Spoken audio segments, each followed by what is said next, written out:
Olá malta, muito bem-vindos ao novo vídeo. Estou muito contente de estar a fazer esta série aqui no canal porque é um tema que eu andei a viver durante este tempo e posso partilhar com vocês imenso conhecimento que é trabalhar para fora.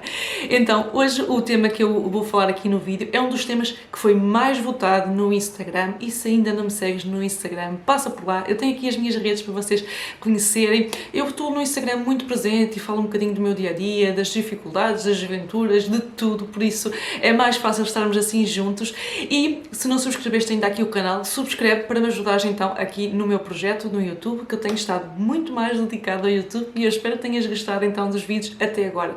Vamos então para o tema que é como é que eu consigo alugar uma casa ou um quarto estando em Portugal para ir para fora e ter tudo à minha espera quando chegar então ao país de destino, porque isto não se aplica só à Holanda, isto aplica-se a todos os países destinos. Vou-vos contar como é que eu fiz. Isto foi basicamente no início do meu segundo ano em Amsterdão, foi então em 2020, no início de 2020, porque entretanto em 2019 eu quando me mudei a primeira vez para lá eu sabia como fazer, só que em termos económicos não me permitia fazer porque vou-vos dizer já, quando vocês vão para um país que não é Portugal ou tipo Espanha ou assim países que têm salários similares a nós, vocês vão encontrar uma grande dificuldade que é os preços. Os preços das casas de alugar são muito, muito caros. Portanto, quando muitas vezes dizemos que em Lisboa é difícil, em Amsterdão, em Berlim, Munique, Düsseldorf, Londres, Leeds, é mesmo muito, muito difícil, porque são tipo 3 vezes mais às vezes que em Portugal. Vou-vos dar os preços de Amsterdão porque foi a minha realidade e então o T0 a T1, T2, normalmente em Amsterdão vai de 1000 e tal euros, 1200 e já é muito fraquinho. É 2000 e tal, 2200, 2500 euros um T2. Mil e pouco, 1200 é mesmo muito fraquinho e vocês podem ter os vossos amigos ratinhos dentro do apartamento. É verdade, em Amsterdão tem muitos ratos por causa dos canais e é bastante caro em termos de aluguer. Por isso, sempre um fundo de emergência para vocês. Eu na altura quando fui não tinha fundo de emergência, portanto confesso-vos, não tenho problema nenhum algum de falar isso. Todas as pessoas que me conhecem sabem que eu saí do país muito por um conforto financeiro ao qual eu necessitava na altura. E foi isso um grande empurrão para conseguir quer me ajudar a mim, quer ajudar a minha família a ir para fora. Então, voltando à parte de como é que vocês vão alugar a casa, muito, muito simples e também confiável, porque eu vos consigo dizer que é confiável porque eu fiz este método. Então, existem vários agregadores de imóveis para vocês alugarem. Um deles que muita gente utiliza é o Marketplace no Facebook, ao qual eu sou um bocadinho reticente porque não encontrei toda a informação que eu gostava e já vos explico porquê. Os outros são agregadores de sites que realmente têm todas as agências imobiliárias nesse site. Vou-vos dar o meu exemplo da Holanda, que é o Para-Rios. O Para-Rios agrega todas as agências de imobiliários num único site. E isso o que é que permite? Quer que o Marketplace, quer que o Para-Rios permitem vocês descobrirem a agência imobiliária, que isso é que é uma parte muito importante. Todos nós aqui conhecemos uma Era, uma Remax para comprar, para alugar, entre outras que nós conhecemos, mas fora não conhecemos. E estas são as formas que eu encontrei de conhecer esses nomes, essas agências imobiliárias. Depois de ter os contactos das agências imobiliárias, o que é que eu fiz? Eu depois de ter esses contactos, peguei e fui telefonar para a agência. Fui ao site, tentei procurar ir ao site o máximo que eu pude para ver o que é que teria disponível. Comecei a ver que tinha casas disponíveis, quer para o meu budget, quer para a área que me interessava, quer então também para saber se estava com equipadas, não equipadas, porque isto quando a gente vai para fora também temos de ter em conta. Para ser muito mais fácil e rápida, eu sugiro-vos sempre casas que estejam equipadas, porque vocês chegam lá e ficam lá. Podem fazer um contrato pequeno, por exemplo, um contrato de 6 meses, para que vocês, depois de estar no país, já palparam o terreno, já sabem até outra área que querem morar, outros sítios, fazer umas coisas completamente diferentes, mas o problema é mesmo primeiro, o iniciar.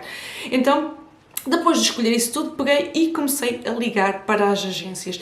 Liguei literalmente e pedia para falar inglês, porque eu não sabia falar muito holandês, então consegui falar inglês.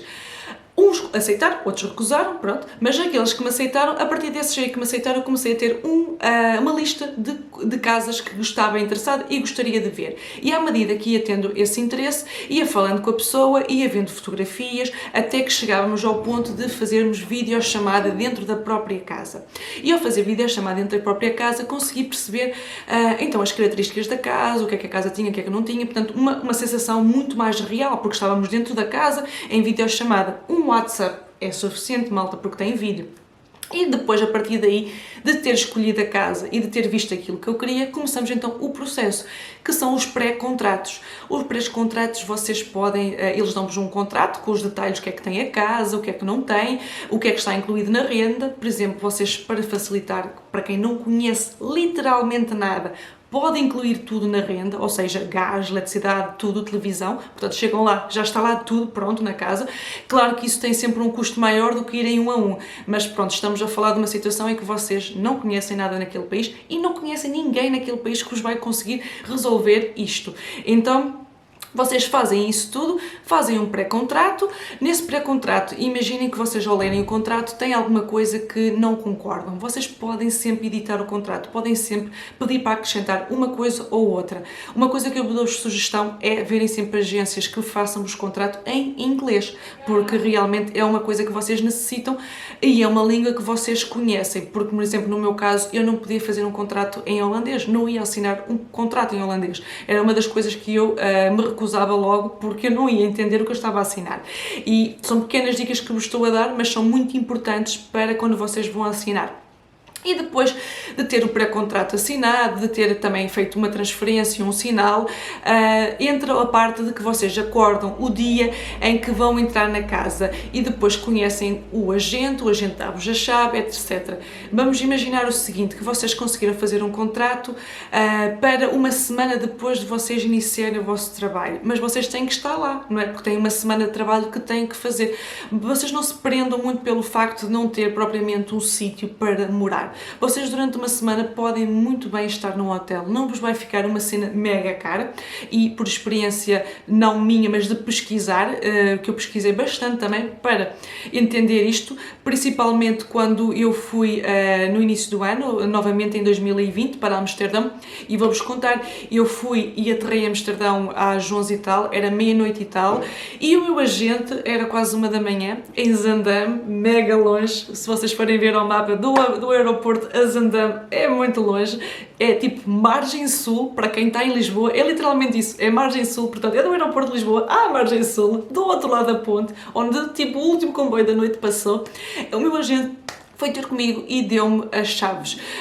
Pronto, mas era uma pessoa que eu confiava, que conheci durante aquele período, portanto era um bocadinho diferente, mas caso isso não vos aconteça, não há problema nenhum, vocês aterram naquele país, perto do aeroporto tem sempre hotéis abertos noite e dia, portanto vocês ficam lá uma noite, 2 noites e depois no dia do acordo com o agente, vocês vão ter com o agente e fecham o resto do negócio e eles dão-vos a chave.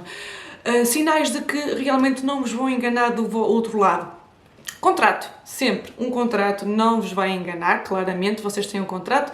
Um conselho que eu vos dou, se vocês estiverem mesmo com muito receio e não souberem muito bem se aquilo é um contrato de casa, porque há muitas pessoas que nunca alugaram casa em Portugal e não é estranho, eu como não era de Lisboa, eu tive que alugar, não é? Portanto, eu já sabia algumas coisas de contratos, mas não por aí além, recorri sempre a um advogado para me ajudar, por exemplo, principalmente quando é uma coisa de fora e nós temos algum receio, é uma dica que vos dou, um contrato, um advogado para rever o vosso contrato.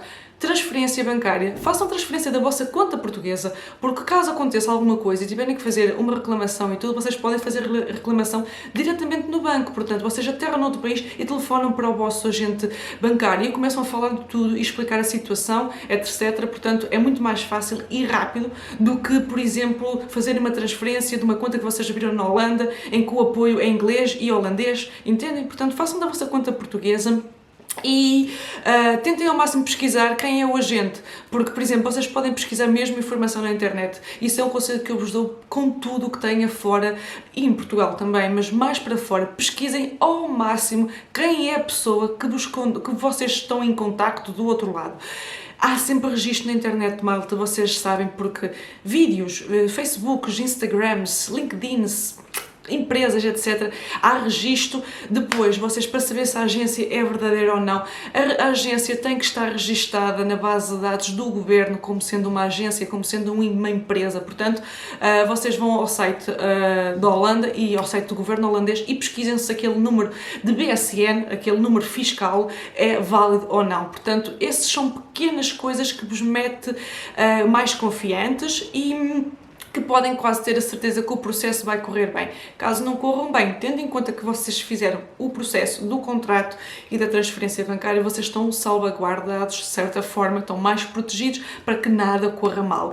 E foi assim que eu consegui encontrar a minha casa em 2020 e que pronto, tive que abandonar a casa por estas situações de Covid e ter voltado para Portugal. Não me arrependo nada de ter acontecido isso, foi um ótimo período, basicamente foram 2 meses que estive nessa área. Estava a pensar, porque realmente eu vi na primeira semana de março, ali nos últimos dias de fevereiro, início de março, tive que deixar tudo e vos confesso outra coisa, o meu agente imobiliário depois, juntamente com um dos meus amigos holandeses, foi muito, muito porreiro e ajudaram-me a fazer as mudanças de volta das minhas coisas que estavam na casa para Portugal e só vos posso dizer que realmente as agências imobiliárias são muito, muito fiáveis nesse sentido. É a minha experiência em relação a Amsterdão e foi assim que eu consegui a casa e é assim que eu vos dou a dica para vocês conseguirem uma casa no estrangeiro.